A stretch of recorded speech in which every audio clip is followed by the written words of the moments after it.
Welcome, everybody, to another episode of Dissolving the Divide, where Derek, my co host and producer, and I are working at bringing up topics where people are divided, and we are attempting to dissolve those divides to bring harmony and freedom to more of us in the world. And today we have a really special guest, Anjali Romaniuk. She is a coach and spiritual mentor of women. She's doing some amazing work, especially with retreats coming up. And I'm going to have her share a little bit more about that, and we'll share all the links. But today we're going to talk about a very important topic of the division between women. And so let's hop into that. Anjali, please start by just sharing a little bit about what brought you on your path work here. Yeah, hello. I'm so grateful to be here. Thank you for having me, and hello to everyone who's listening in. My journey really began. My journey really began in 2018 when I went to a yoga teacher training. It was my 500-hour yoga teacher training in Bali, and I had experienced my first taste of sisterhood ever. Prior to that experience, my relationship around women was very wounded. I felt a lot of competition within women, a lot of jealousy between my friends, just a lot of cattiness, tons of drama, talking behind each other's backs, stealing each other's boyfriends, just the typical stuff that a lot of women experience within relationships with other women. And while I was at this experience in Bali doing my yoga teacher training, the women that were there, and it wasn't just all women, there were men that were there too, but the women who were there, it was so obvious that the energy field was a lot different because we were all there with an intention of learning, an intention of developing ourselves spiritually, and an intention of knowing ourselves more in depth. And what I found was that there was actually no drama. I was there for a whole month and a half, and there was no drama between the women. Me and my roommates just bonded so beautifully. And after I came home, it was like I was just changed woman. There was also this experience. I'm just going to say this because I feel that it's relevant. There's a lot of women comparison, especially with our bodies, and it's a whole industry, right, trying to shape women's bodies to almost look like replicas of one specific standard. And I had dealt with a lot of body image issues before leading up to that retreat, and something that I got to experience on that retreat was being around women naked for like one of the first times in my life, and there being no like weirdness about it. No body shaming. No body shaming, and no guilt, no anything. And it wasn't even a big deal. It was like a total natural, normal thing. There was a lot of women from Europe who were there. Like it was just a whole thing that I had never experienced before outside of being in like a gym locker room where I felt like I always had to cover myself. And I have this really specific memory of being out at the pool with all these women, and I couldn't stop looking at all of these women and the different shapes and details of their bodies, and how unique every single woman was, and how unique I was, and how I was never going to be able to look like one of those women, and they were never going to be able to look like me. And there was so much divinity in that realization that I had. That anyway, I came back from that trip totally changed. My old friendships started to fall off one by one because I was no longer available for superficial female relationships or romantic relationships, but I was just no longer available for that sense of relating that was built in drama and no responsibility. Yeah, that's beautiful. Yeah, very profound insights that came from that. And I can certainly relate, to this. I'm sure most women have had stories or experiences of feeling hurt, in the relationships with their female friends, and feeling jealousy and envy and competition. And what a relief, what a beautiful experience to be in a setting where you don't have that and you Yeah. can come together. So what would you say are what is the greatest gift and the benefit and the power of women coming together in that non-competitive atmosphere? There's so many benefits of women coming together in a conscious way. I mean, one of the things is just safety, like being able to experience safety amongst other women opens this door for so many new things to come forward, for us to be able to express truth to ourselves for the first time, things that we had been lying to ourselves about, things that we're holding back, things that we're keeping secrets. When we're around other women and we're holding space for each other, there's a sense of felt safety within the group and the collective of just being able to like be in that authenticity. There's group collaboration where we can begin to like build our dreams and ideas and actually help each other. It's very different than this world that we live in right now, which is you have to do it by yourself. You can't tell anybody your ideas or else they're going to get stolen. You have to watch your back all the time. It's more of, wow, we come together, we share ideas, and maybe she can, give some of her gifts into this idea, and maybe she can help in this way, and maybe I can help in this way, and it's so much more of a collaborative experience. Yeah, and another thing is just, being able to heal, like deeply heal from our past experiences within other relationships with women, and our relationships and our childhood trauma, and just this general sense of relatability that happens of I can feel that and I can see you in that. And yeah, and it's different actually. It's like we don't have to coddle each other, and we hold each other to this higher standard of, I see your strength, I see your wisdom, I see your beauty, and you don't deserve this, and you can move through this, and I trust that you can move through this. Instead of, Yeah. yeah, instead of being like, oh no, I have to take care of you, I have to hold all of this for you, I have to, teach you the ways of how to get out of the situation. It's like, it's a lot different. It's like, no, like you are going to figure this out. I believe in you. It's like coming together with your raw self, everyone equal, right? Yes. In your No rawness and your hierarchy. vulnerability. Yeah. And so no one's there to, and, necessarily like be the fixer or the rescuer, hopefully, and those kind of dynamics, I imagine, do come out. And I'm wondering, how do you approach those dynamics when codependency and rescuing tendencies come out amid like your retreat, for example? Yeah, I think the biggest thing is to name it. I mean, it's the most uncomfortable thing that we can do, but usually, like, if it doesn't go named, then it just festers like a wound. And so, being able to call it forward, either privately or in the group, and have, women and humans in general, but women have a really large capacity to see themselves and witness the patterns that they are living in and the things that they're repeating, and being able to see that and then choose a different path. Because oftentimes when we're stuck in patterns of codependency, people pleasing, rescuing, making ourselves smaller, we're living in a child, like that's the child living through us. It's not the woman living through us. And so we have to be able to see that and just name it and say, like, what's coming up for you right now? Yeah. How do you want to respond to this in a way that you feel empowered and embodied instead of small and scared?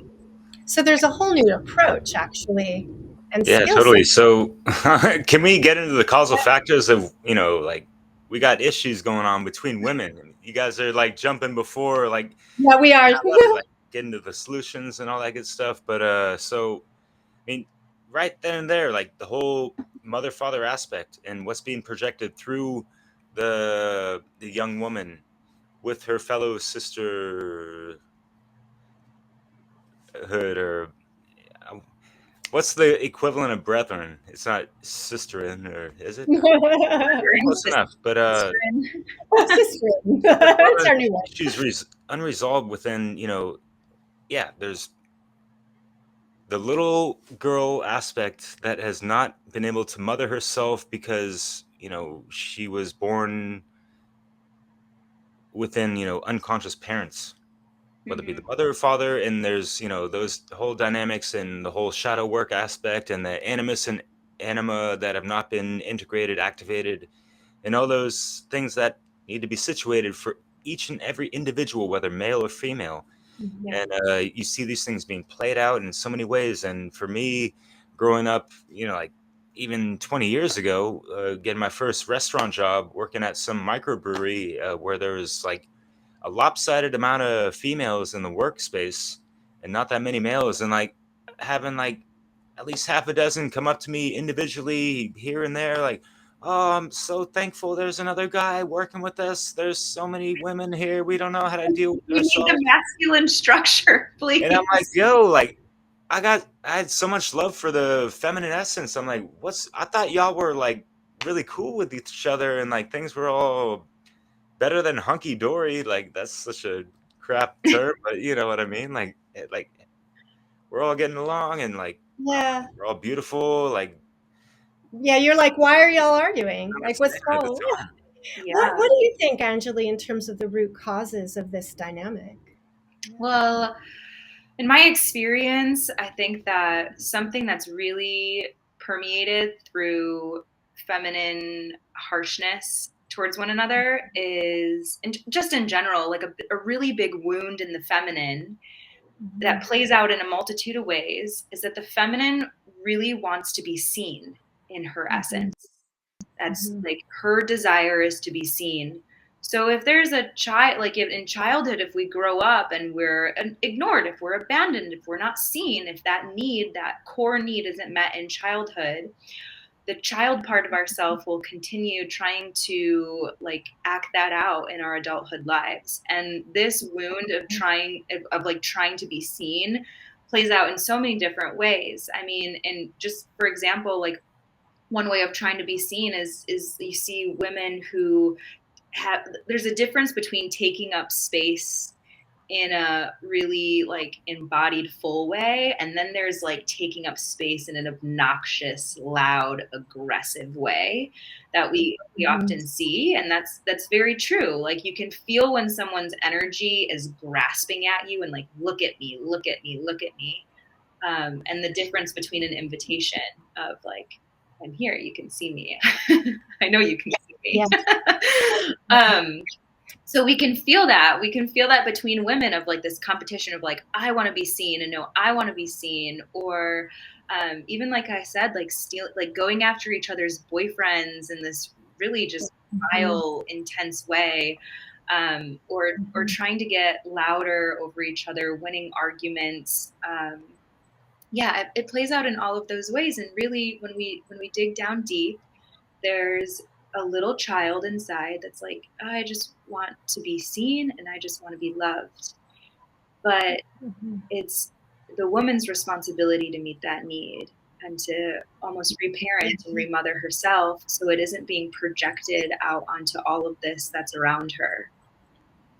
Yes, yes.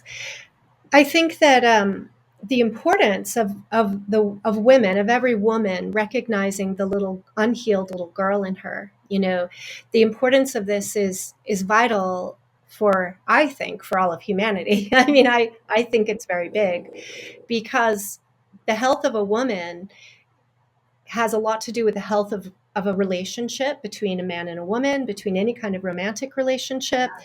It will play out into the health of their parenting, of their mothering, and has so many implications on, the future.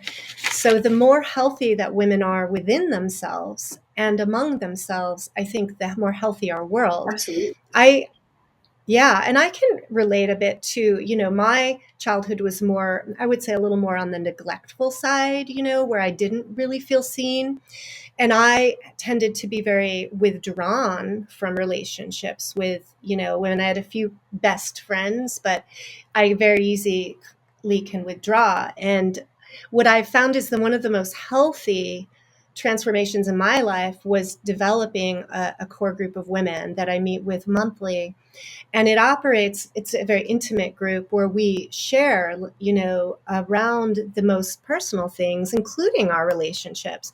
Prior to this, I would be in relationship and there'd be problems, but I wouldn't share it with anyone, which led to me perpetuating toxic patterns. Absolutely. Because I wasn't allowing myself to get the feedback from women because it didn't feel perhaps safe, right? It was foreign.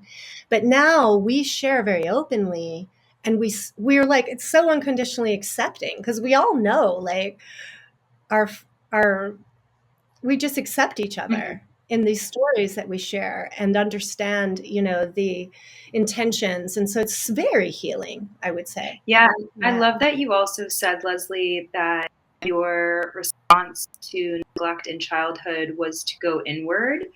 And I think that's also Mhm. important to note, is that can also be like right on the different side of the pendulum is that reaction of almost the narrative that I don't belong, that I can't Mhm. be around women. And that's really important to look at too, of just like isolating, or sometimes we see the types of women who gravitate towards mostly male dominated relationships or friendships with men, because that like connection with their feminine essence is just it's not really as present.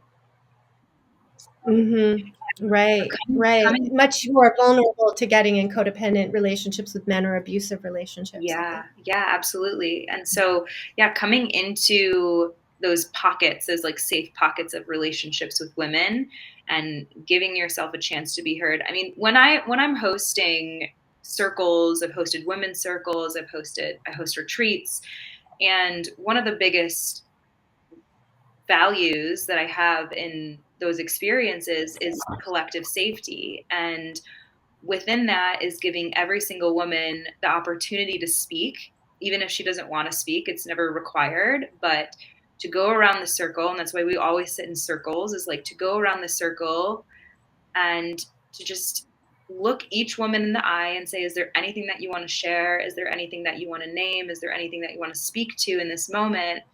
So she knows that she can if she wants to. It's like she doesn't have to fight for her place to speak. It's available to her when she's ready to take it. Yeah, I think that's important too, that you're pointing out that all people, include that women in this context, we each have our different pacing around our sharing. And some people speak really fast and can be very dominating, and others need space and time and silence even to feel safe enough to speak. And I think that is also another dynamic, right, in us coming together, is recognizing, one, our own patterns maybe of cutting off people or not being attuned, and listening. Do you find that having a facilitator or a coach in this area, is really needed? What are the advantages, like, to having that witness to this process and opening up women together? It's a great question. I think that it's not always necessary for there to be a Mhm. specific leader or facilitator. I don't really like using the word leader, but facilitator. Um, for just someone who can set the base tone and intention of the reason for coming together, for someone to kind of hold the space when it gets challenging. Um, but Mhm. I also believe that there's space for each woman to learn how to lead themselves. And I think that the more often that women come into spaces and circles like that, I mean, most women don't really know what to do. It's like they're invited to a women's circle. They're like, what the hell is this going to be about? What am I getting myself into? Am I going to have to do all these things? And so someone who's leading the circle, facilitating, is kind of like just directing the time, directing what we're going to be doing, what we're going to be talking about. And then that is an invitation for the women who join to learn those tools by being in that experience and then taking those tools and learning how to teach their own circles and facilitate their own experiences with women. So I think that it's a very grounded practice in like reciprocity, like giving to you and then you giving back, and then like it's a beautiful teaching opportunity. And I love that imagery. Yeah. I was thinking about this history that women have of coming together in circles. Mm-hmm. And full moon circles, new moon circles, quilting circles, you know, yeah, yeah. And I think, do you have any thought? Have you done study on that history, or have thoughts about why that's so feminine in its history? I haven't done research on the circle, but intuitively the circle to me is just a symbol of one, continuum, and two, like, I don't really like using this word, but a sense of equality, a sense of inclusivity, in like a very aligned way, like inclusivity in an aligned way where we can all see each other, where there is no specific person in the middle or there's no specific person in the front, but we're all in unison and in the experience together. And yeah, I think that the history behind circles and women coming together in circles is something along the lines of that. Yeah, I'm not totally sure. Have you done any research on it?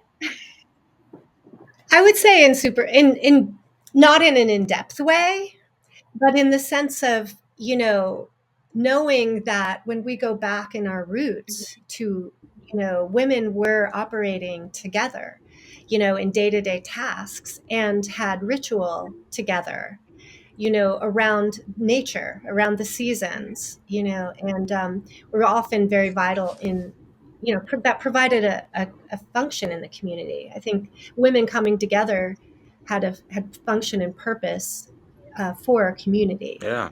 Am I included in this conversation, by the way? Like, Yes, you are, Greg.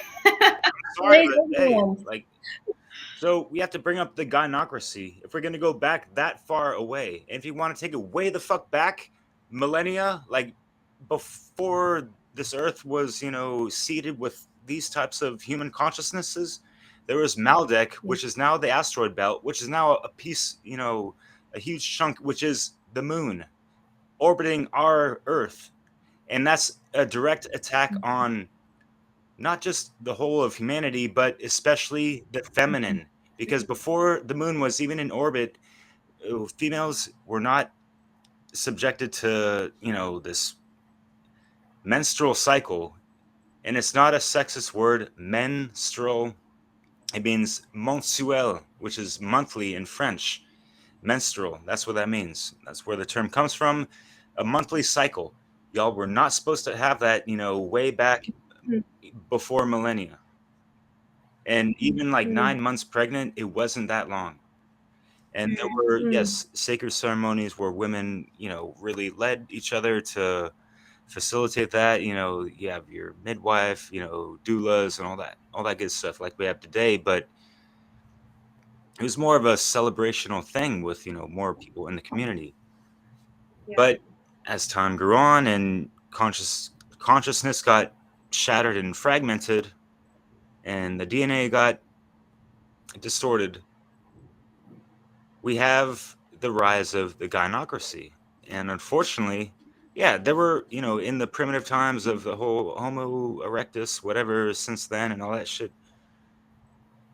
I mean, look it up. Women were banded together and they hid the fact that, they were the key to life from men.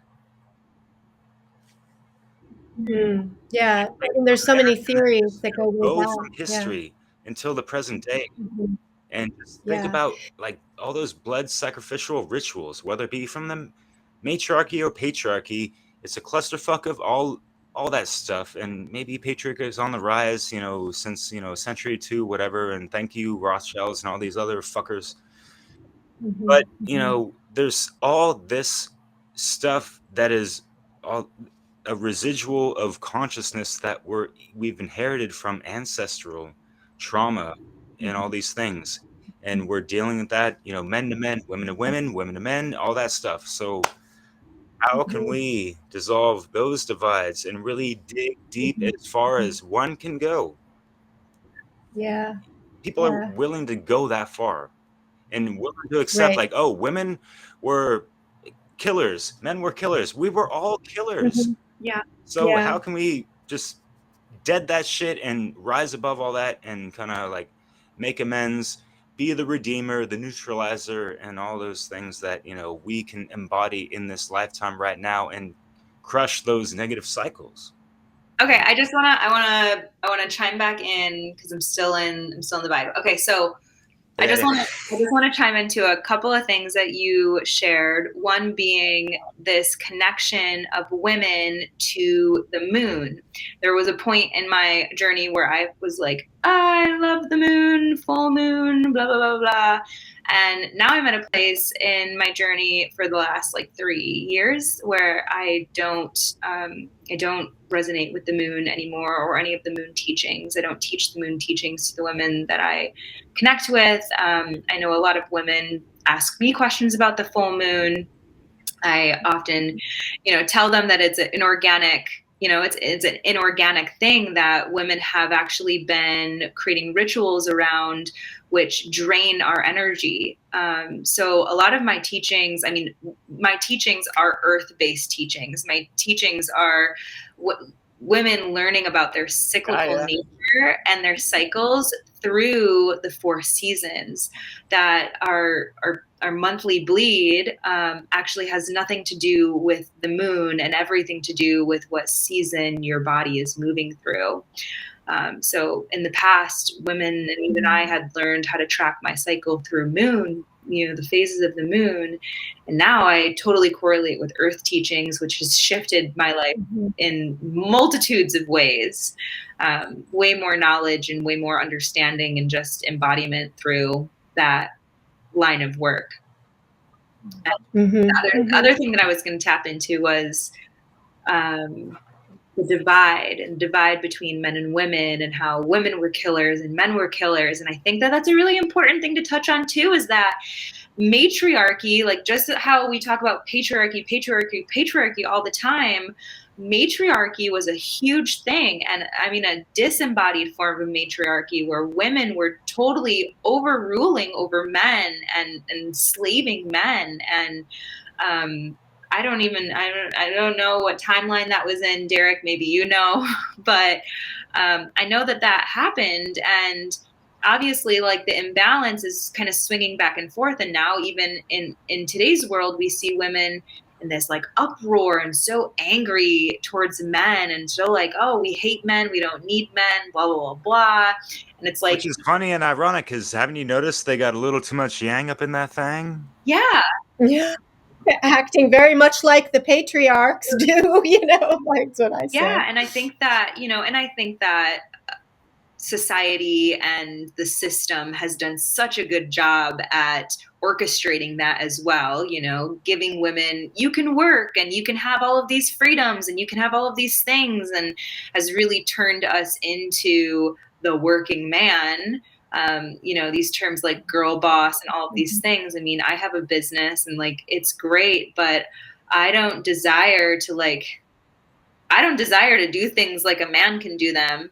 I mean, like that, there's no part of me that wants to engage in life that way. And I think that also teaching women that the beauty that the feminine oracle has of doing things her specific way that nature oriented her to be is powerful and magical and mystical in and of itself. That you don't have to combat against the men in order to be a powerful woman. Yeah, great, very well said, Anjali. Yeah. And just one more thing I want to say is that, the divide that we see, most people are looking at it from like this external perspective, right? Of like, what do we need to do on the outside to change in order to heal and mend this divide? But the reason why women are so divided is because they're so divided within themselves. There's so much Yes. judgment within themselves. There's so much shame within themselves. There's so much shadow projection within themselves that to be in the presence of another woman, right? It's just like mirror work. You're in the presence of another woman, and something about her is bringing up something within you that you actually, it's an invitation to look at that instead of calling her wrong or shaming her or judging her. Yes. Please share more about your process of helping women overcome shame and inner judgment. It's a lot. It's a lot of work. I mean, like I was speaking to, a lot of it is rooted in inner child work and really excavating the parts of ourselves where we have deemed wrong, we have deemed ourselves unlovable, we have deemed ourselves too much, and really going back into those areas and just looking at it from a different perspective and from a perspective of love. And something really, really powerful that I have women do is get clear on the stories and the narratives that they're living within. So we all have these different narratives and stories that our minds created to make sense of certain situations when we were going through our younger years. And these are oftentimes very unconscious. I'll give you one specific example is a woman who I had as a client. She was interested in getting this guy's number when she went out with friends one day, and she ended up walking up to him and making conversation with him, and he ended up asking for one of her friends' phone numbers. And the story that came up with her, which was a story that we had been working through, is I'm not wanted, I'm unlovable, I'm always chosen last, nobody wants me. And when she brought this experience to me, she was in tears, she was distraught, she was heartbroken. And instead of, kind of moving her through that process and like, oh, okay, your guy, and like he'll like you and you'll be chosen. It's like my question was actually, well, what story are you making? Like what story is coming through, and what are you actually making this mean about you? What are you making Yes. experience mean about you right now? Because that's where the actual medicine lies, is if you can go through this experience, be like, okay, this doesn't mean anything about me or my worthiness or my deservingness. Yeah. That's bullseye right there. Yeah. For pretty much every trauma affects what we think about ourselves, the meaning that we are making about our own power, about our own worthiness, right? Absolutely. And that narrative is vital. Those stories can carry so much weight within us. And oftentimes we're walking through life and there's like ping, ping, ping, ping, so many different stories going off in our mind. And when we can start to like write them down, or we can go through an experience with a little bit more awareness and be like, I see the narrative that's coming up right now.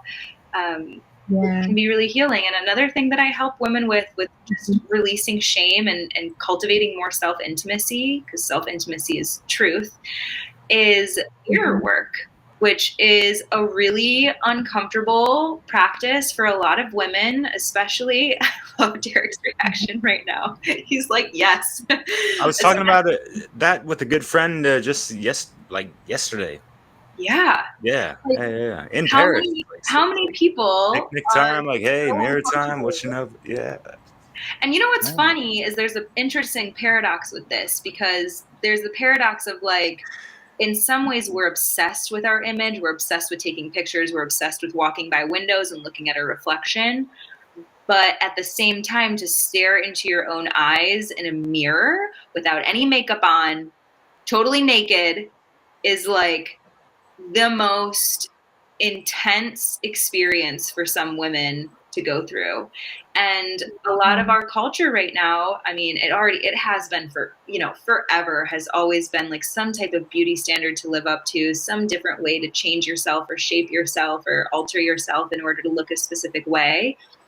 And when you can have a regular practice of sitting in front of a mirror and staring into yourself and just looking into yourself and watching what your mind tries to say again, and like noticing stories that are coming up. Whose voice is that? Who said that? Is it your mother's voice? Is it your aunt's voice? Is it the television's voice? Is it Kim Kardashian's voice? Like, whose narrative is coming up when you're looking at yourself in the mirror?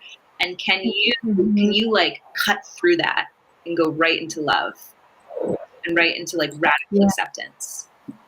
Fuck yeah. Do you have people write it down? Sorry, Leslie, you were going to say?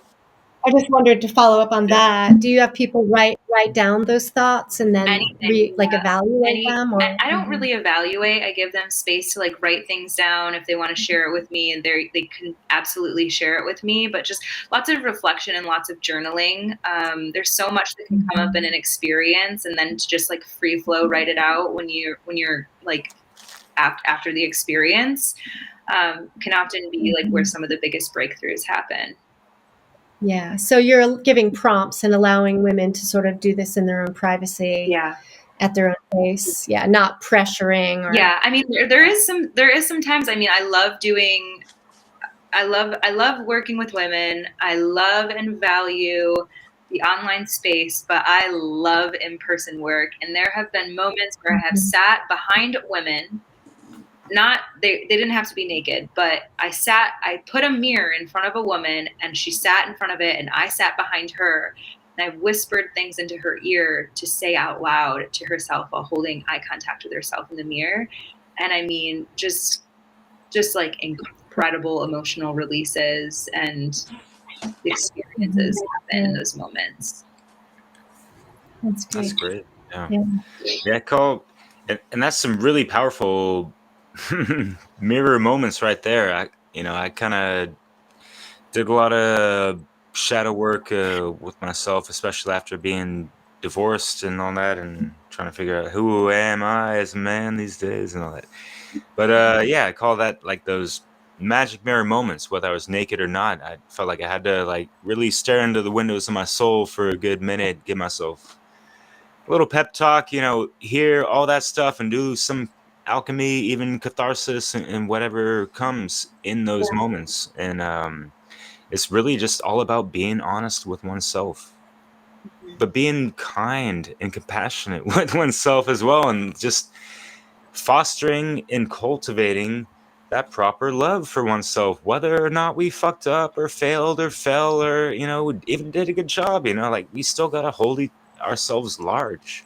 Yeah, absolutely. We can be, I mean, we're so critical on ourselves, and to be able to have a practice of acknowledging ourselves, congratulating ourselves, being proud is, it's such a radical way of just seeing ourselves in the way that we always desire to be seen and validated. Yes.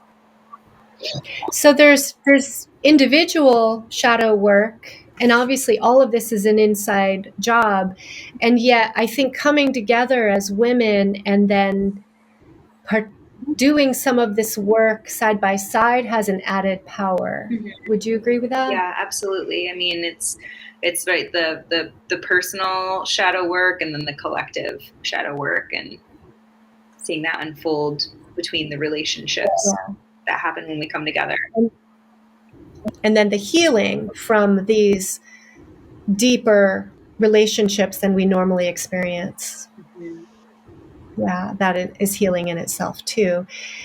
How do you think that then women, when after experiencing sort of this healing work within and then having these positive, safe experiences with other women, developing a sense of sisterhood, how do you think that changes women going back into the world and in other relationships? I think it teaches women how to like respond in different ways and to react in different ways when they're in relationships with women. I think it also, I mean, quite like my experience, I think it begins to set women up to gain more clarity on what kind of relationships they actually want to forge.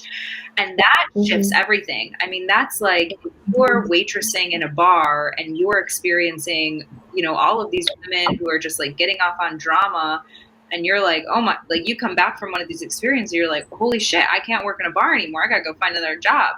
Like I gotta go find spaces where I can be around women who can hold their own and who do want to see themselves. And I just feel like a lot of different shifts like that begin to take place in the lives of women who come back from these experiences and just begin to make different decisions for themselves. Even the ways that they, you know, are in relationship with their mothers or their sisters or these other, you know, possible wounded relationships that they have, the dynamic begins to change. Because it doesn't take two for a dynamic to change. It just takes one person to impact the energy of a dynamic. And say if you're in a relationship with your mom and there was a lot of drama there or a lot of like shaming that you received from her, if you're showing up in that experience different and maybe like no longer tolerating that or no longer even giving energy to that, she's going to feel that, and it's going to shift the dynamic between you. And so that's how I really think of that. It heals. And I think that it also creates more spaciousness for women to begin to take more responsibility for their own self, for their own life, for their own energy, for their own everything. Yeah. And I think what you were saying about saying no to some things that don't resonate with what they come to recognize as true about themselves and their value, right? When we value ourselves, we are going to say no to those things that push against that value, and we may exit jobs or relationships, and perhaps, you know, help women to open their eyes to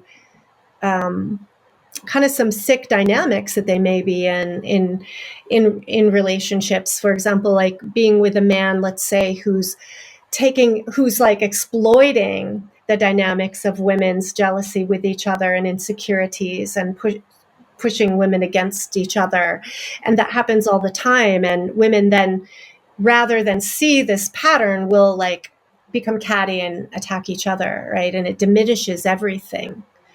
Right. So I think this work that you're doing with women, I think, is really so vital to women seeing their own value, to recognizing their own patterns, and then to be able to say no to these toxic and dysfunctional, you know, relationship patterns. Yeah, absolutely. I just had a woman on the retreat in Costa Rica who showed up to the retreat, and this is like what happens, because retreat spaces are just like catalysts for like lots of transformation in a really small amount of time.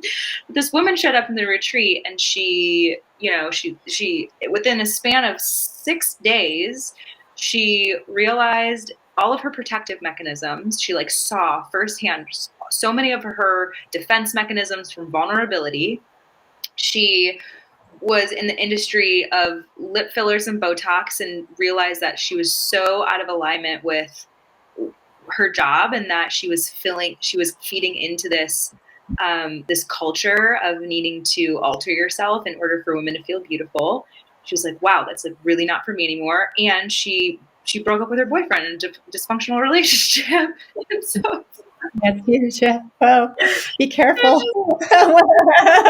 You don't know what's going to come up. You don't know like what kind of change is going to occur. But one thing that I can tell you for sure is that the change that will occur from being in a container with safe women is transformation that is the best. It's like the best kind of transformation that you can go through, even if it's uncomfortable.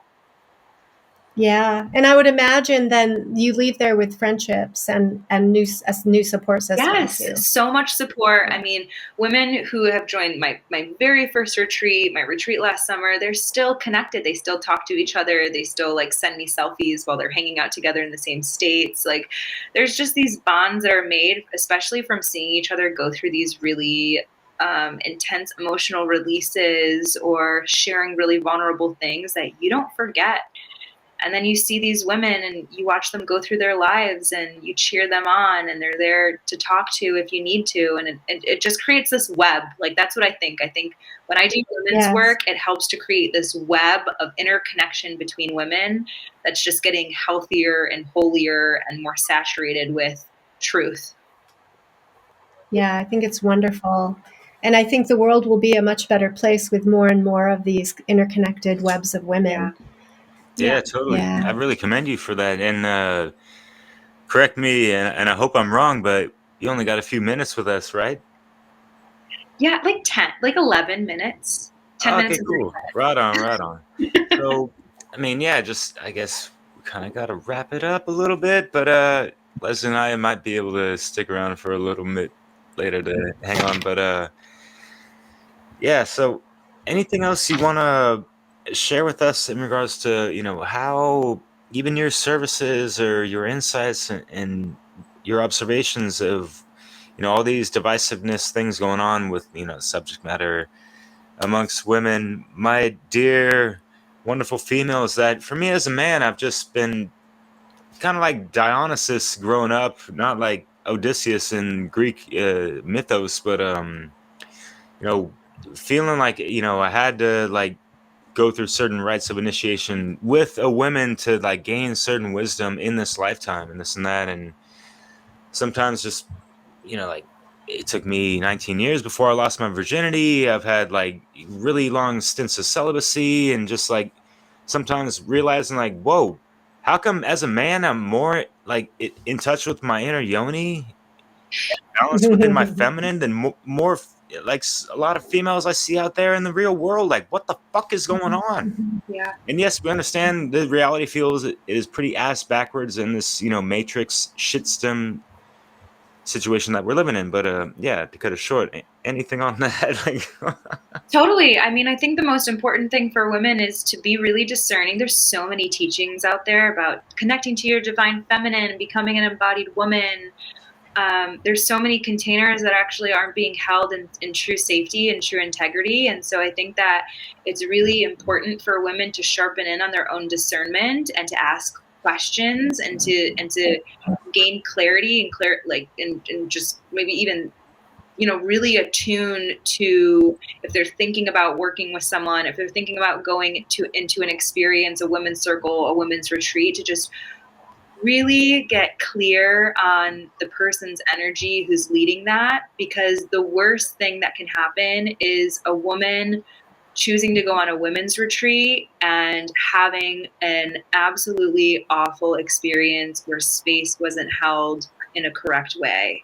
I mean, that can be like really damaging. And I've spoke to women who have had those kinds of experiences, and it's hard because it breaks trust, right? It just like breaks more trust. You think you're going to a women's retreat to get healing and experience sisterhood, and actually like you were left out the whole time, and the leader was only talking about herself and her experiences and her everything.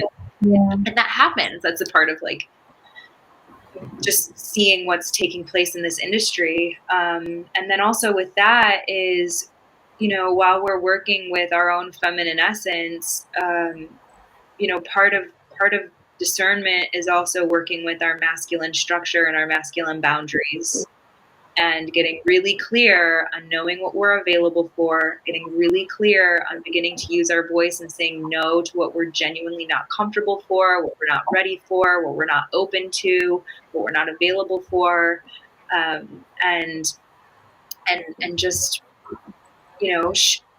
aiming into that part of ourself. And yeah, um, I just pray for women.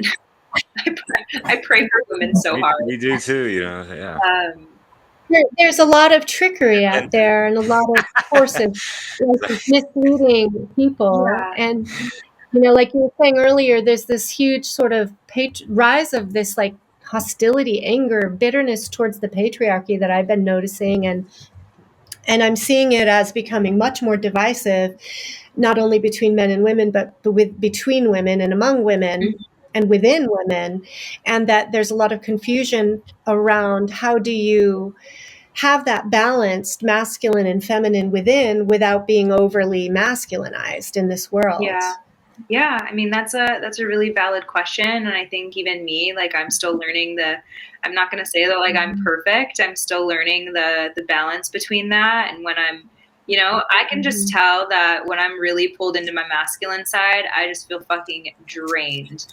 I feel absolutely drained. I feel like I'm totally in my control body. And you know what helps with filling up your feminine? Being around women. Yes. Like, So if true. anything's going to fill up your cup more, it's finding a good group of women to be around. There's so many resources out here now. There's so many different women's groups that you can, I mean, wherever you are in the world, you can go on Facebook and look up women's groups near me, and there's so many different ones. And again, like, use your discernment, try them out, see what they're speaking to, connect with them in person, see how it feels. There's online women's stuff as well. But I also think it's really important that women know that, there's this back and forth between leadership between men and women, and men lead the women, but women also lead the men. And so it's like back and forth that we both nurture each other. And so if a woman's constantly complaining about the men in her life and like how men are shit and every single man that she dates is crappy and like they're all pieces of shit and blah blah blah, like, to me that's not telling me anything about the men. That's revealing to me something about the woman. What part of you is attracting that? What part of you is allowing that? What part of you is accepting that? And who do you actually get to become in order to be a magnet for a man that's going to match you in an embodied and aligned way? Sounds like the law of attraction, which it sounds like you mentioned in your natural law guidebook, which obviously I'm featuring right there on the screen. Yes. If you know what I mean. Keeping it hermetically sealed on a scene, possibly. How has your study of natural law influenced your work with women? How has natural law influenced my work with women? Wow, that's a great question. I don't know. I mean, I just feel like natural law has really influenced my life as a whole. And I think that I definitely, you know what? I don't really teach like a ton of natural law to women, but I do weave in principles of like thinking for yourself and creating your own reality and questioning things and noticing the pendulum and being able to find balance in things. And I really think that understanding natural law, cosmic law, God's law, Hermeticism has really brought me back into my own center and my own understanding of truth in the world, which has helped me just become a better teacher and a better facilitator in spaces, ultimately. Much more grounded individual. Yeah.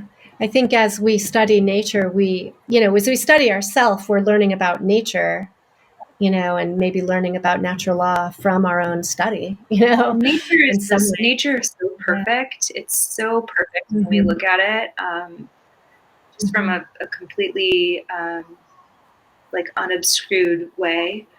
You can learn so much from it. And anybody listening, if you desire to, explore a little bit more intimately with nature, a really cool practice that you can do is find one thing out in nature that intimidates you. For a lot of women that I work with, it's bugs. And sit with that. Sit with it for an hour to 2 hours. Observe it. Observe the spider for an hour or 2 hours and see what you learn from it. Because that's a function of you as well.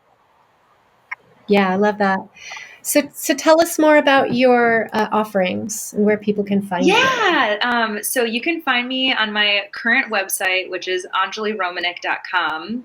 I'm sorry, this is something I want to mention in the very beginning, but I didn't get to mention anything in the intro. This whole QR code that's been on the top left corner, that's been your website the whole time. So, oh, cool.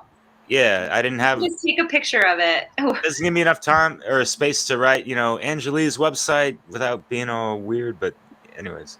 No worries. Yeah. I really appreciate that. I think that's so cool. I mean, either way. So you got that website, you got your yoga website, and something else. Sorry, continue. I cut you off. So yeah, you're good. It's okay. I'm so you can find, more information about me and about my offerings on my website, anjaliromaniuk.com. I have 2 retreats that are coming up right now. I have one in Bali, Indonesia, which is in October from the 15th to the 21st. If you've never been to Bali, it's an absolutely incredible place. And then I am hosting another retreat in Hawaii, next May from the 11th to the 18th that I just announced. And I also have a podcast called the Radical Woman Podcast, where I just speak to some very radical topics, and I have women come and share their different stories. I've had women talk all about different things, so I'm not even going to list them. You can go on there and check. It's on iTunes and Spotify. And Instagram is my main jam. That's where I connect with people the most. It's where I share updates about my life the most. It's where I share a lot of my own content. So you can connect with me at Instagram. My name is just I am Anjali Romaniuk. And yeah, and then just to end this, I want to share why, Radical Woman is turning into a big brand for me. Eventually, my website will be called radicalwoman.com or something along those lines. And I just want to speak to, women who are listening and moving through this journey of connecting to their most empowered, the most embodied, their most awakened self, is allowing yourself to go through this process of, an archetypal Jungian terms. It's made into mother, but I decided to add in a second step, which is maiden to sovereign woman, and then down the line. What my brand Radical Woman represents is moving from the maiden phase into an embodied feminine state, and then moving through the rest of your life within that energy. Beautiful. It sounds very much like a rite of passage experience, an opportunity for women to have this rite of passage into knowing themselves to be their highest potential in the world. Yes, that's exactly wonderful. Yeah, that's great. Passage. Yeah, I really value everything you're doing. Thank you. Thank you so much for having me. I really enjoyed sharing and talk about women forever. I love women. We do too. Yeah, your retreat sounds so good. Yeah. I'm gonna go. Especially in those exotic places, and I hope it's not. I'm sure it's off the beaten path in Bali. I know there's a lot of stigma, like people in France over here, they know Bali's like flooded full of tourists in certain areas. So yeah, I mean, I would say spots like in Costa Rica in the past. I've seen some photos. We're gonna highlight some of that and some of the outro for you, so folks can know about that. So yeah. I mean, Bali's main, their whole economy is based off of tourism, but so is Costa Rica's. 80% of Costa Rica's economy is based on. Yes, we're helping them as well. Doesn't mean, I mean, even Hawaii. So it's right. It's like all of these places that I'm choosing, like their base economy is from tourism, but it doesn't negate the fact that these places on the earth hold really significant energetic power. And each location is chosen for a specific purpose. So Costa Rica was like return to the wild. We saw boa constrictors. We saw scorpions. We did a sweat lodge ceremony. We just like went into the wild. We did like sacred rage release. It was intense. And Kauai is like more like radiance, like connecting to feminine radiance, nourishment, to like softness, receptivity, openness, lushness. So every retreat has a different theme to it, a different energetic baseline to it to serve a different woman. I love that. I like that you're putting that level of attention to match the flavor of the location with the aspect of women that you're focusing on. The development. Because every woman's at a different stage of development. The wild sacred rage isn't going to be for everyone right now. Exactly. Right. Yeah. Is there a particular order at all to those retreats, or not as of right now, but maybe there will be in the future, as they progress and as I get clearer and sharper. That's exciting. I'll keep an eye on the development of your work. I really think it's great. I've seen you grow really fast, actually. Really? From when I was on a call with you, end of 2020 or something, and you were just like starting this. So you've come a long way, and it's fantastic. Thank you. Sometimes it feels like I'm just crawling. But I really am receiving that reflection. Thank you so much. Yes. All right. All right. Well, thank you so much for your time. Whether it be crawling or Appreciate striding, you're stepping in the right direction, and that's much love and respect then with all that. So yeah, Anjali, thank you so much for taking the time out of your busy schedule and everything. Salute to your partner out there, Mr. Watson. We know that cat too, so yeah. He's coming back soon. Oh, I was going to ask you that. Yeah, that's good news. Only a matter of time now. He's like, we all need a little breaks here and there. But Excellent. All right, y'all. All right, in truth, love, and liberation. Talk next time. Yeah. Bye. Till next time. Bye-bye.